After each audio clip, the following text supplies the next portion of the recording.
Ora, mais uma vez, bom dia.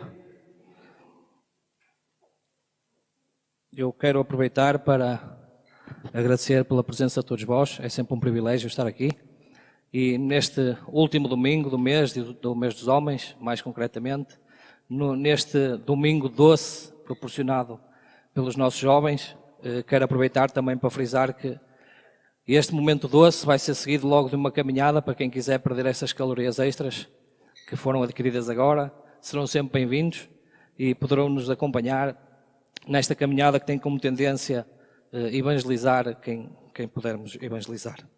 Então, mais uma vez, como o tema escolhido para o mês dos homens foi um tema que teve como relação a servidão, como podemos ser melhores servos, como podemos agregar mais à igreja, como podemos fazer mais e melhor.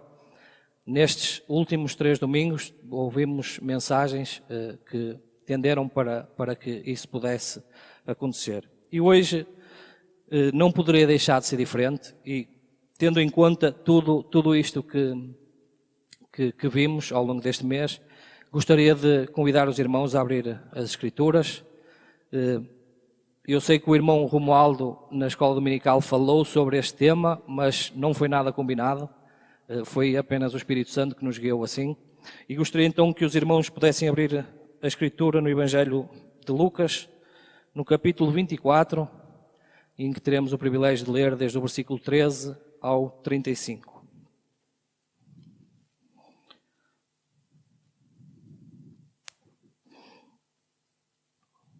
E a meditação também que eu gostava que pudéssemos fazer hoje, gostava que tivéssemos a capacidade de nos transportar para aquele tempo, de nos transportar para este caminho sobre o que vamos falar e que também pudéssemos arranjar aqui soluções práticas para o nosso dia-a-dia, para aprendermos a conviver e até reagir a certas coisas que por vezes nós temos tendência a ouvir mais do que ecoa do mundo através das nossas televisões, através das nossas profissões, estar com outros.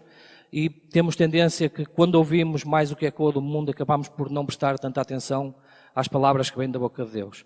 Então, nesse sentido, gostava que pudéssemos nos concentrar e nos poder transportar para este lugar, que pudéssemos experimentar, tentar viver na primeira pessoa o que estes dois caminhantes vão viver. E então a palavra de Deus diz assim: naquele mesmo dia, 2 deles estavam a caminho de uma aldeia chamada Emaús, distante de Jerusalém 60 estádios, e iam conversando a respeito de todas as coisas sucedidas. Aconteceu que, enquanto conversavam e discutiam, o próprio Jesus se aproximou e ia com eles. Os seus olhos, porém, estavam como que impedidos de o reconhecer. Então lhes perguntou Jesus: que é isso que vos preocupa e de que ides tratando à medida que caminhais? E eles pararam entristecidos.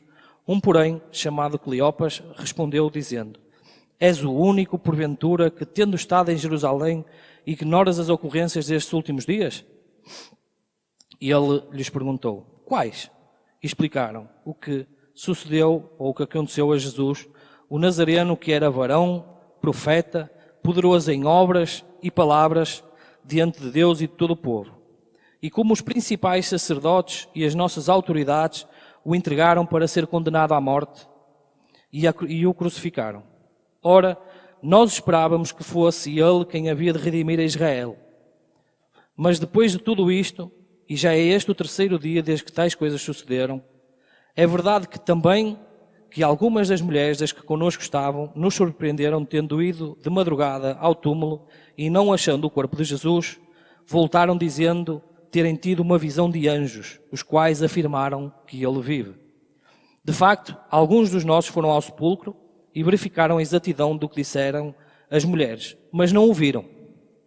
Então lhes disse Jesus: ó nécios e tardos de coração, para crer tudo o que os profetas disseram. Porventura não convinha que o Cristo padecesse e entrasse na sua glória, e começando por Moisés, discorrendo por todos os profetas, expunha-lhes o que a seu respeito constava em todas as Escrituras.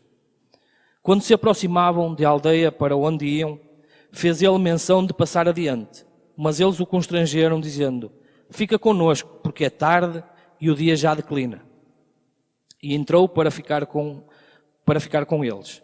E aconteceu que quando estavam à mesa, tomando ele o pão, tendo-o abençoado e partido, lhes deu. Então se lhes abriram os olhos e o reconheceram. Mas ele desapareceu da presença deles. E disseram um ao outro: porventura não nos ardia o coração quando ele pelo caminho nos falava, quando nos expunha as Escrituras? E na mesma hora, levantando-se, voltaram para Jerusalém, onde acharam reunidos os 11 e outros com eles, os quais diziam: o Senhor ressuscitou e já apareceu a Simão. Então os dois contaram o que lhes acontecera no caminho e como fora por eles reconhecido no partir do pão. Vamos orar? Senhor Deus e amado Pai, nós queremos te dar graças, Senhor, porque mais uma vez tu nos permitiste levantar da cama hoje, Senhor, e estar prontos para vir para a tua casa. Senhor, sê connosco nesta hora. Que o teu Espírito tenha liberdade no meio de nós para que a tua palavra seja exposta, clarificada e entendida por todos, ó Pai. Nós te pedimos que a tua graça e a tua misericórdia esteja connosco nesta hora. Vem, Senhor. Vem para que te possamos conhecer mais e melhor. Dá-nos capacidade, Senhor, para servirmos mais e melhor, Senhor. E que todas as coisas que nós fizermos, tudo o que nós dissermos, seja segundo a tua vontade e não segundo a nossa que é falha, ó Pai. Nós te agradecemos por tudo, Senhor, nesta hora, no nome do teu Filho amado. Amém. Então, como estávamos a ver anteriormente, tendo em conta tudo o que vivemos nestes últimos dias, é nesse sentido que vem esta palavra à nossa igreja para que possamos assim aprender a lidar melhor com as frustrações, com as situações e com as dificuldades. Então, eu acredito que todos os que estão aqui têm conhecimento de todo este panorama, de tudo o que se passa antes, tudo o que acontece previamente a esta caminhada. E estamos aqui num contexto em que no primeiro dia da semana, depois daquelas senhoras irem à sepultura, não é? Ao túmulo, Maria Madalena, Maria e Joana terem ido lá e não terem encontrado o Senhor Jesus, é depois disto que o texto muda para quando estes dois caminhantes vão a caminho daquela aldeia chamada Emaús. Esta aldeia de Emaús, que ficava a cerca de 60 estádios, o que nos dias de hoje, ou nas nossas medidas de hoje, corresponde a mais ou menos 12 quilómetros, mais coisa, menos coisa. Ou seja, podemos ver que ainda era uma distância alargada. Não sabemos quais eram as condições da estrada, não sabemos quais eram as condições do caminho, mas temos quase a certeza, pelo que tudo indica, que o desânimo daqueles dois era grande. O desalento era enorme, pois eles tinham visto Jesus a ser crucificado, Jesus a morrer naquela cruz. Mas nós podemos ter consciência de que a conversa entre aqueles dois era uma conversa realmente carregada de tal desânimo que tornava aquela caminhada ainda mais dura e ainda mais pesada.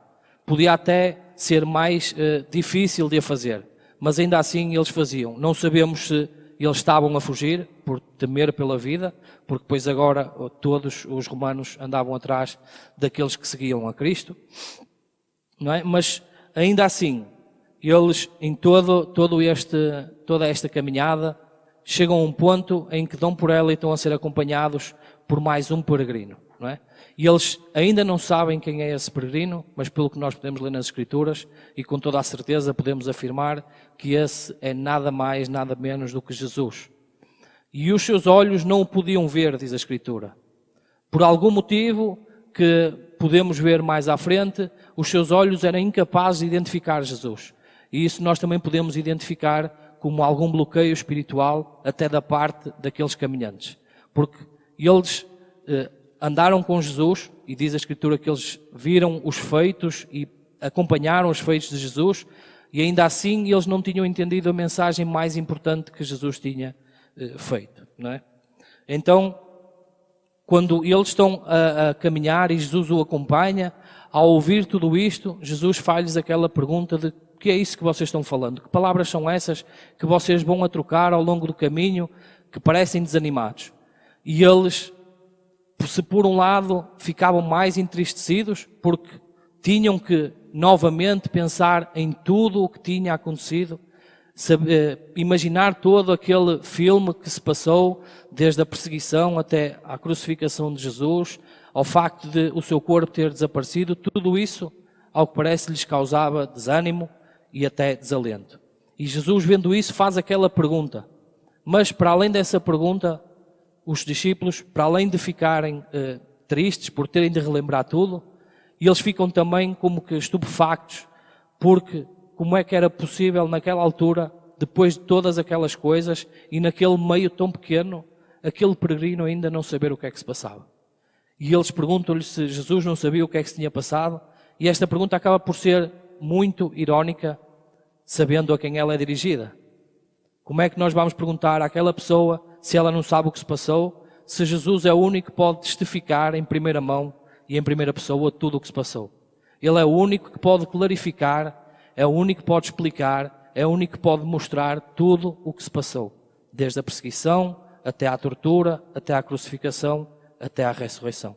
Jesus é o único que pode chegar e clarificar tudo perante os nossos olhos. Mas ainda assim, por algum motivo, aqueles dois não conseguiam ver, não é? Mas Jesus é o único, para além de poder falar sobre tudo isto, sobre como era importante, sobre como foi, ele é o único que também pode testemunhar o cumprimento de todas as coisas que estão na Bíblia. Ele é o único que pode dizer, e disse, como será no dia da famosa parúzia ou da segunda vinda. É ele que testifica tudo o que vai acontecer. É ele que é o cumprimento bíblico de todas as coisas que aconteceram desde o início e que vão acontecer até ao fim. É ele que verte o seu sangue para que fosse criado a nova e a eterna aliança que acaba por nos abranger e poder aproximar de Deus. Mas ainda assim, esses dois caminhantes não tinham noção de com quem estavam a falar, né? Porque para além deles não conseguirem ver, muito certamente não tinham entendido o significado da mensagem. E arrisco-me a dizer que muitos de nós, nos dias de hoje, e falo de um modo geral, ainda não entendemos a mensagem. Digo isto com a certeza de que muitos de nós, que estejam aqui na igreja ou lá fora, afirmam que foram os judeus que mandaram matar Jesus. Mas os judeus não tinham esse poder. Muitos de nós pensam que foram os romanos que mataram Jesus. Mas nós sabemos que nem os romanos, com todo o seu poderio e toda a sua imponência, teriam força para isso. Nós sabemos que o que aconteceu é o que está descrito, que Paulo tão bem descreveu. E eu convido os irmãos a irem à carta de Paulo aos Filipenses, no capítulo 2, e vamos ler do versículo 5 ao 11, e creio que muitos dos que estão aqui sabem de cor e salteado estes versículos, ou esta passagem. E é isto que Paulo descreve, o que aconteceu e qual é a coisa mais espetacular que Jesus podia ter feito. Qual é o brilho que está no Jesus, que ele pôde fazer todas estas coisas. E para isso convido os irmãos então a abrir na segunda carta, na carta de Paulo aos Filipenses, no capítulo 2, e do versículo 5 ao 11, que é chamado o hino cristológico, ou um hino cristocêntrico, podemos ler assim: Tende em vós o mesmo sentimento que houve também em Cristo Jesus, o qual, sendo Deus, não julgou por usurpação ser igual a Deus. Antes, a si mesmo se esvaziou, assumindo a forma de servo, tornando-se em semelhança de homem e reconhecido em figura humana. A si mesmo se humilhou, tornando-se obediente à morte e morte de cruz. Pelo que também Deus o exaltou de sobremaneira e lhe deu o nome que está acima de todo o nome, para que ao nome de Jesus Cristo se dobre todo o joelho, no céu, na terra e debaixo da terra. E toda a língua confesse que Jesus Cristo é o Senhor, para a glória de Deus Pai. Amém? Então nós vemos que Jesus, na sua divindade, decidiu por si só assumir a forma humana. E há uma palavra que é a palavra-chave neste contexto que nós estamos a seguir, que é uma palavra que no grego se chama kenosis. E segundo tenho conhecimento, o único sítio ou a única altura em que isto acontece é com Jesus. Seja na religião cristã, seja em qualquer outra religião. Não há relato de alguma outra religião ter algo como isto, como a kenosis, que é a capacidade de Jesus despender da sua divindade, assumir a forma humana e assim cumprir o plano perfeito de Deus. Só nas Escrituras, só nestas nossas Escrituras é que se pode acompanhar esse tal feito. E para nós vermos como isso é tão brilhante, tão fantástico, nós podemos realmente contemplar estes versículos que temos à nossa frente. Ou seja, Jesus, na sua soberania pertencente, abdica de tudo isso para poder viver no nosso meio e poder assim cumprir o plano perfeito que era capaz de remir Israel e nos reconciliar com Deus. E todos nós termos esse direito. E quando Jesus faz isso, e há o momento da cruz, em que Jesus diz que está tudo consumado, em que há o rasgar do véu e todos nós temos acesso direto ao Pai. Todos nós temos esse privilégio. E muitas vezes não aproveitamos. E é nisso então que Jesus se foca e ele mostra ainda neste caminhar com estes discípulos, com estas duas pessoas, ele vai no caminho e depois de responder a estes caminhantes de maneira sublime, ele vai mostrando passo a passo àquelas pessoas que era necessário Jesus passar por tudo o que passou. Como disse o irmão Romualdo hoje de manhã na escola dominical, Jesus explica desde o início, desde Moisés, profeta por profeta, passo a passo, acontecimento por acontecimento, tudo o que tinha acontecido e que tudo o que os profetas falavam era referente a Jesus, tudo o que eles faziam era referente a Jesus. Jesus é o centro também do Antigo Testamento. Amém? Então, quando Jesus começa a derramar esta corrente de conhecimento para cima destes dois caminhantes, imaginemos que eles vão a uma certa distância e que, para além do caminho ser penoso, para além do caminho ser pesado, eu consigo imaginar que algo começa a transformar, algo começa a mudar, o caminho começa a ser ligeiramente mais fácil. Mas depois de tudo isto e toda esta explicação, e nós podemos ver que pelo Antigo Testamento, pelo tamanho, pelo número de livros, pelo número de acontecimentos, que eles tiveram o privilégio de ter o melhor pregador para eles, naquele momento, e eles tiveram o privilégio de ter aquela pessoa que conhece as Escrituras de trás para a frente e no seu mais profundo e íntimo conhecimento, tiveram esse privilégio. 2 pessoas, porque Jesus tinha prometido que quando tivessem 2 ou 3 em seu nome, ele estaria lá. E ele aparece no meio deles. E ele divide as Escrituras com eles. Mostra-lhes tudo o que se tinha passado, desde lá no início até aquele momento. E eles começam a ficar mais claros de mente. Mas, apesar de tudo isso, e chegando já para perto de Emaús, não sabemos exatamente o tempo que demoraram, mas para além de sabermos que a distância era grande. Sabemos também que já declinava o dia e já estava a ficar de noite. Jesus tinha intenção de continuar, mas os discípulos o constrangeram a ficar, por ser tarde. Talvez não só por ser tarde, mas por terem gozado da sua companhia, por terem tido a melhor companhia de todos os tempos. E Jesus fica com eles naquela noite. E eis que nessa noite, quando eles vão para cear, há algo que acontece.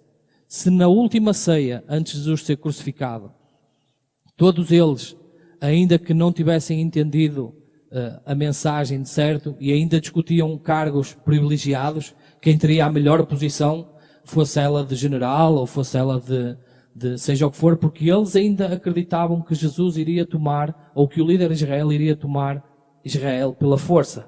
Mas essa não era a mensagem. E naquela noite, eles tiveram o privilégio de se sentar à mesa com Jesus. E se naquele tempo, quem tinha o dever de dar graças, partir o pão e o dar aos visitantes, era o anfitrião da casa. Mas naquele dia foi diferente. Naquele dia, quem tomou o pão, quem o partiu e deu graças, foi Jesus. E é nesse momento do partir do pão que os olhos daqueles 2 discípulos se abrem. E eles podem contemplar que toda aquela jornada que eles tiveram, ainda que difícil, ficou mais fácil. Ainda que fosse tortuoso o caminho, puderam caminhar com o próprio Jesus. Porque Ele é o único que é o caminho, a verdade e a vida. Amém? Então podemos imaginar o privilégio que estes dois tiveram. Ainda apesar das dificuldades, apesar de supostamente estarem a fugir de alguma retaliação por parte dos romanos ou por parte dos judeus, ainda assim, eles tiveram este privilégio e esta companhia espetacular, que qualquer um de nós gosta de ter. E digo gosta porque somos capazes de ter. No entanto, depois de Jesus partir o pão, depois de Jesus se mostrar e eles puderem vê-lo, Jesus desaparece da beira deles. E isto poderia ficar por aqui e ainda assim seria uma excelente palavra e um excelente exemplo. Mas não. A vida destes dois nunca mais foi a mesma. A vida destes dois mudou completamente como da água para o vinho. E ainda que, se quando eles viram Jesus a morrer na cruz, se quando viram que o túmulo estava vazio, e eles puderam ter ficado, como se diz em bom português, sem chão, sem certeza, e o seu desalento os enchia, neste momento eles tinham alento que chegava e sobrava. Eles tinham ânimo para continuar. E pergunto, meus irmãos, e eles ficaram em casa sem fazer nada? Não. E eles foram só no dia seguinte para Jerusalém? Não. A palavra diz que eles levantaram-se no mesmo momento e foram para Jerusalém, porque algo mudou. Se até aqui eles fugiam ou tinham medo de alguma retaliação, neste momento eles tinham a certeza de que os romanos ou os judeus podiam até capturá-los, podiam caçá-los, podiam levá-los presos, torturá-los ou até lhes tirar a vida. Mas isso já não fazia diferença. Porque nada nem ninguém os poderia separar do amor de Jesus. Nada os podia fazer privar de tudo aquilo que eles tinham vivido até aquela hora. E podemos ver isto só em algumas horas. Imaginemos o resto que acontece. E agora, mais importante de tudo, ou tão importante quanto, é que um destes nós sabemos o nome, o outro não sabemos o nome.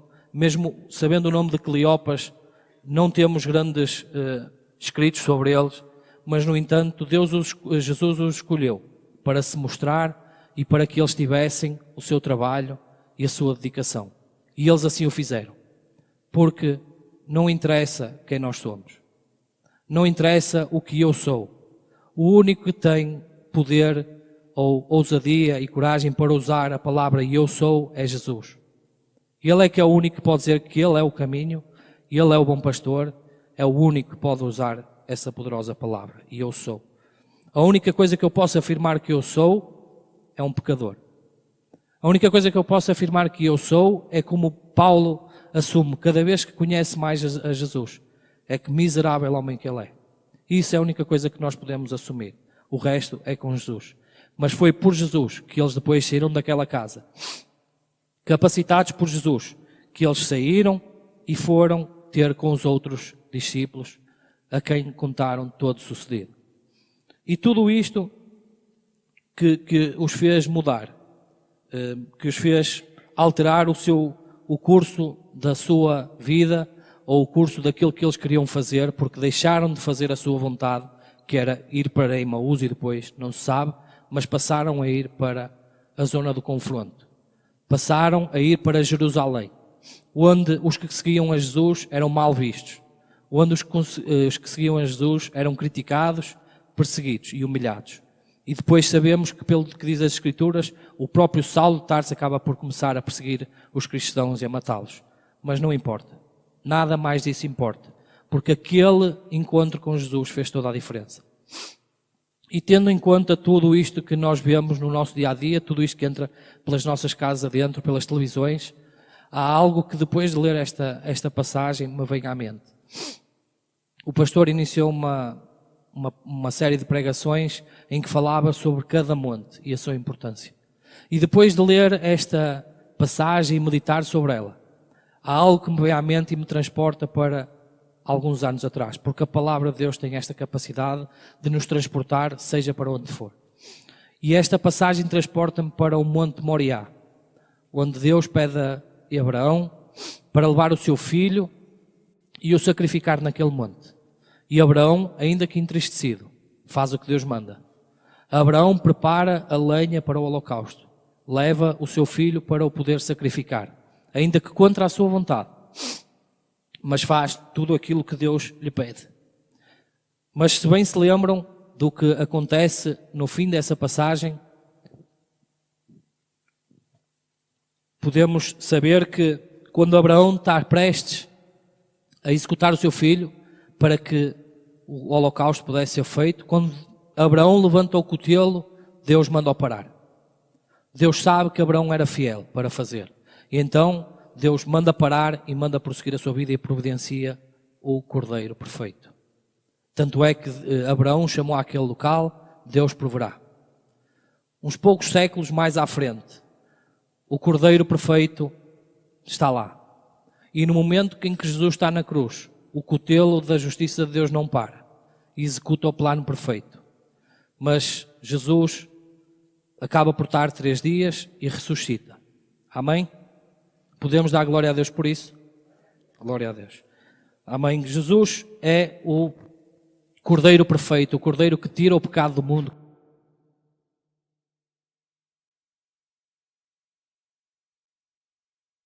Cada vez mais e mais do Senhor. Jesus é aquele que é capaz de redimir Israel e nos garantir que no futuro estaremos na presença dele. E por isso, irmãos, eu gostaria que neste momento pudéssemos fechar os olhos, nos pudéssemos concentrar nesse momento, pudéssemos imaginar que estamos naquele caminho e que aquele caminho que muitas vezes acontece nas nossas vidas, que é tortuoso, que é difícil de andar, porque muitas vezes queremos andar pela nossa própria vontade, pelos nossos próprios pés, por aquilo que a gente quer fazer. Mas eis que Jesus aparece à nossa beira. Eis que Jesus nos dá o privilégio da sua companhia e nos mostra que, pela sua vontade, nós seremos capazes de fazer qualquer coisa que Ele nos mande fazer. Que pela sua vontade seremos capacitados para ir onde quer que seja, espalhar a sua palavra. E é neste momento que eu gostava de pedir a cada um de vós, mesmo àqueles que ainda não tiveram o privilégio de ter esta companhia de Jesus, mesmo àqueles que ainda não tomaram essa decisão no seu coração, aqueles que ainda não conhecem Jesus pessoalmente, e não falo de que ouviram falar, não falo do que os outros dizem, mas falo de uma relação, de algo que só podemos saber, só podemos conhecer, como estes 2 discípulos que caminharam com Ele. Algo que só Jesus nos pode mostrar. Quero apelar ao vosso coração para que, se há algum no meio de nós que ainda não tenha aceito o nosso Senhor Jesus Cristo, o possa fazer neste momento. Que possa entregar a sua vida de uma forma sincera e simples. Não precisa de uma oração muito pronunciada. Basta que no seu coração você queira entregar a sua vida. Se tiver dúvidas, pode procurar um diácono ou um líder da nossa igreja para o ajudar nisso. E possa ter a certeza que o privilégio da companhia de Jesus é muito melhor do que qualquer outra coisa. Possa ter a certeza que com esse compromisso, Jesus acompanhará para toda a sua vida. Jesus o capacitará.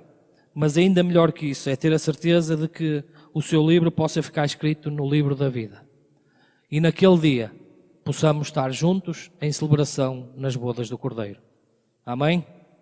Então, com isso, eu gostava de terminar esta mensagem com uma oração e para isso pedia ao nosso pastor que nos pudesse dirigir na oração.